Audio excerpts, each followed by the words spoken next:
और मुतल्लका औरतों को कायदे के मुताबिक फ़ायदा पहुँचाना मुत्तक़ियों पर उनका हक़ है। अल्लाह अपने अहकाम इसी तरह वजाहत से तुम्हारे सामने बयान करता है ताकि तुम समझदारी से काम लो। क्या तुम्हें उन लोगों का हाल मालूम नहीं हुआ जो मौत से बचने के लिए अपने घरों से निकल आए थे और हजारों की तादाद में थे? चुनाचे अल्लाह ने उनसे कहा, मर जाओ, फिर उन्हें जिंदा किया। हकीकत यह है कि अल्लाह लोगों पर बहुत फजल फरमाने वाला है, लेकिन अक्सर लोग शुक्र अदा नहीं करते।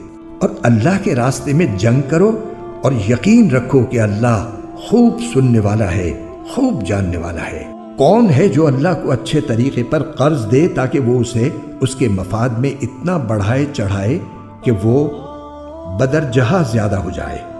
और अल्लाह ही तंगी पैदा करता है और वही वसअत देता है और उसी की तरफ तुम सबको लौटाया जाएगा।